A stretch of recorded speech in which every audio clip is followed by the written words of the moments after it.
बिस्मिल्लाहिर्रहमानिर्रहीम। अस्सलाम वालेकुम प्यारे बच्चों, कैसे हैं आप? यकीनन ठीक होंगे, तंदुरुस्त होंगे। प्यारे बच्चों, जैसा कि आप जानते हैं हम पढ़ रहे हैं अपनी उर्दू चौथी जमात के लिए। इसमें हमने अपने अब तक 4 असबाक मुकम्मल कर लिए हैं। आज हम सबक नंबर 5 जो किताब में है और इसका उन्वान है किला मंगला, उसको शुरू करने जा रहे हैं। हमेशा की तरह आपको मैं बता दूं कि इस सबक में आप 10 हासिलात ताल्लुम से मुतल्लिक मुख्तलिफ सरगर्मियाँ करेंगे। उनको सीखने के लिए, आम जिंदगी में इस्तेमाल करने के लिए, उनसे फ़ायदा उठाने के लिए आप मुख्तलिफ सरगर्मियों का सहारा लेंगे और मुख्तलिफ सवालात करेंगे। हमारे सब असबाक की तकसीम कुछ इस तरह से होगी कि सबक नंबर 5.1 यानी 5वें सबक को पहले दिन जो चीज़ें हम उसमें शामिल करेंगे या पढ़ेंगे वो होगी जमा को वाहिद और वाहिद को जमा में तब्दील कर सकें, साबके और लाहिके की मदद से नए अल्फाज बना सकें।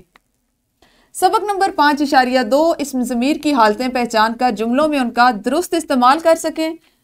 तज़कीर व तानीस जानदार और बेजान के मुताबिक अल्फाज का जुमलों में इस्तेमाल कर सकें। इसमें आम और इसम खास में इम्तियाज कर सकें। 5वें सबक के तीसरे हिस्से में शामिल हासिलात ताल्लुम होंगे बच्चों के रसायल और अखबारात से अपनी पसंद की तहरीरें मुंतखब कर सकें, मतन को फहम से पढ़ सकें, इबारत को समझकर उसके खास निकात तहरीर कर सकें।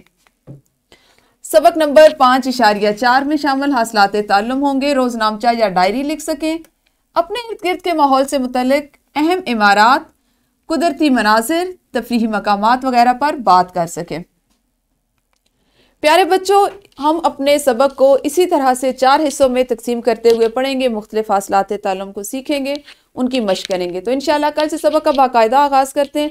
उस वक्त तक अपना ख्याल रखिए। अल्लाह हाफिज़। शुक्रिया।